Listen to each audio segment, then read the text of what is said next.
You're mid-sentence, and it happens before you decide anything. Someone says your name in front of a room. Someone catches you mid-lie. Someone compliments you a little too directly, and suddenly heat rushes into your face and you can feel it happening, and there is nothing you can do to stop it. You didn't choose this. You can't will it away. You can't even predict exactly when it'll strike. Only that once it starts, it's already too late. Blushing is strange. And if you actually stop and think about it, it's stranger than almost anything else your body does involuntarily. Sweating cools you down. Shivering warms you up. Blushing does neither. It serves no obvious physical function at all. It just broadcasts in bright red on your face in front of everyone that something has gotten to you. And here's the detail that should stop you cold. No other animal on Earth does this. Not chimpanzees, not dogs, not the octopus that can change its entire skin color in a fraction of a second for camouflage.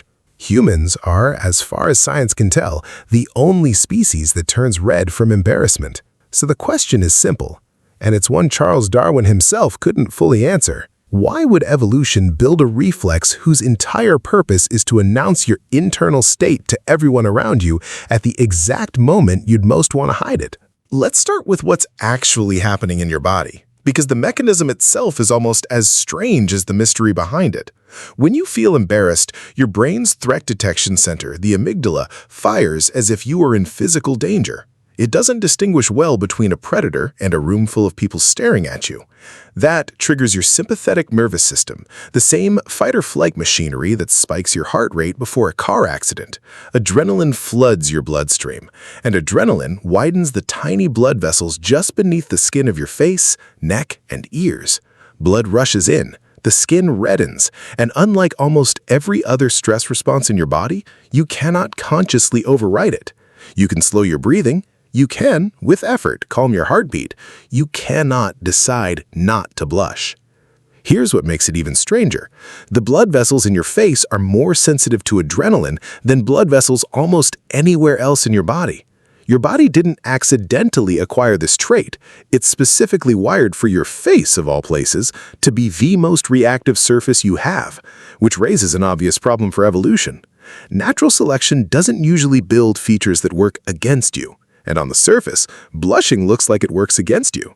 It exposes exactly the emotion you're trying to conceal. If you're lying, blushing can give you away. If you're humiliated, blushing broadcasts it wider. So why would this trait survive millions of years of selection instead of vanishing the way so many disadvantageous traits do? Darwin actually tackled this exact question in 1872 in a book called The Expression of the Emotions in Man and Animals. He called blushing the most peculiar and most human of all expressions. He spent years collecting reports from missionaries, doctors, and travelers around the world, asking one specific question. Do people blush in every culture, even ones with wildly different skin tones and customs? And the answer, over and over, was yes. Even in populations where the reddening is harder to see visually, people reported the same hot, prickling sensation, the same instinct to look away or cover their face. Darwin concluded that blushing wasn't a learned social habit picked up from culture. It was universal, built in, which meant to him it had to be doing something. Nothing that costly and that consistent survives evolution by accident. So researchers went looking for what that something might be.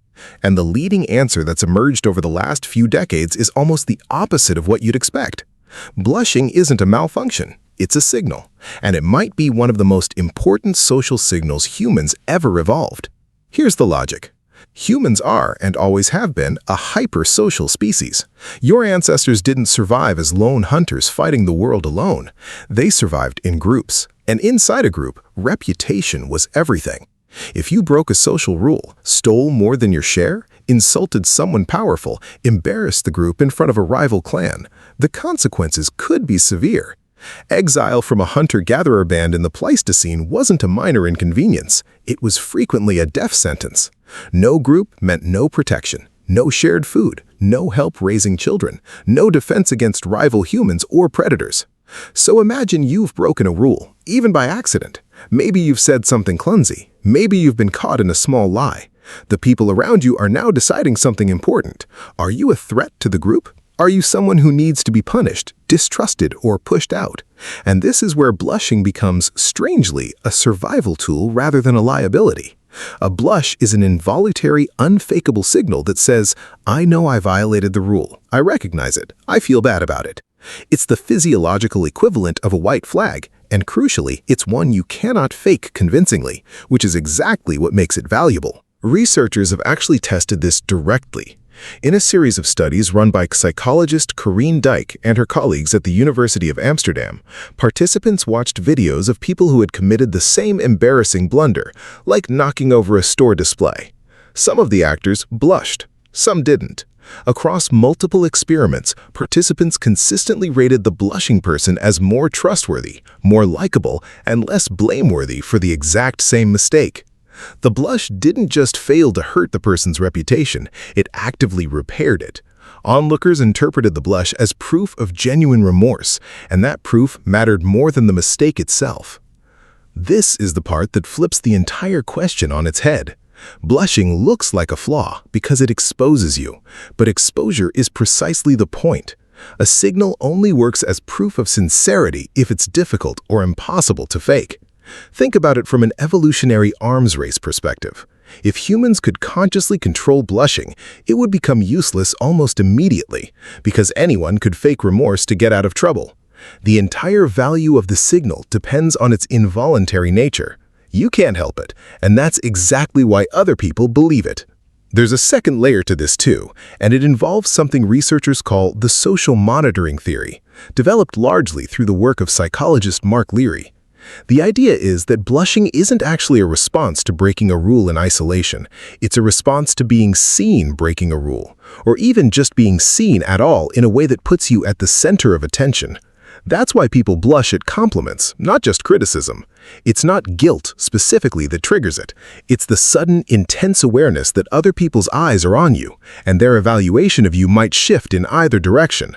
Your brain treats social exposure itself as a kind of vulnerability, the same category of threat as physical danger, just handled by a different biological alarm. And this might explain why the reflex targets the face specifically, rather than, say, your hands or your chest.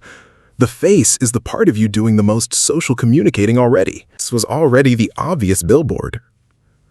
There's also a detail that researchers only started taking seriously in the last 20 years, which is that blushing seems to be linked to a slightly different emotion than plain embarrassment. Studies distinguishing shame from embarrassment found that people blush most intensely not when they've done something morally wrong, but when they've been suddenly, unexpectedly put in the spotlight, whether the attention is negative or positive. This is why you can blush from a compliment just as easily as from an insult. It's not really about wrongdoing, it's about sudden visibility. So step back and look at what this reflex is actually doing. It's not a bug in an otherwise well-engineered nervous system. It's a finely tuned social tool that evolved specifically because humans live and die by group trust. An animal that survives alone in the wild has no use for a reflex that broadcasts vulnerability to onlookers, but a species that survives through cooperation, reputation, and group cohesion has enormous use for a reflex that can't be faked. Every other highly social primate relies on posturing, grooming, and vocal signals to manage group relationships. Humans, uniquely, seem to have evolved a physiological confession built directly into the skin of the face. That's also probably why nothing else on the planet blushes quite like this. Other animals have complex social structures, but none of them depend on reputation and moral judgment inside large, shifting groups of relative strangers the way humans do. Chimpanzees live in coalitions built on direct dominance and alliance. Wolves rely on pack hierarchy enforced through behavior, not internal confession. Humans built something different. Enormous overlapping social networks held together not by force, but by trust. And trust needs proof. Blushing might be one of the oldest, most honest forms of proof your body ever developed. So now think back to that moment. Someone says your name in a crowded room, you feel the heat rise before you can stop it. It feels like exposure. It feels like a weakness you wish you could switch off. But for hundreds of thousands of years, that exact reflex might have been working in your favor, telling everyone around you without a single word that you understood what just happened, that you cared what they thought, and that you could be trusted. It isn't your body betraying you, it's your body vouching for you, in the one language no one has ever figured out how to fake.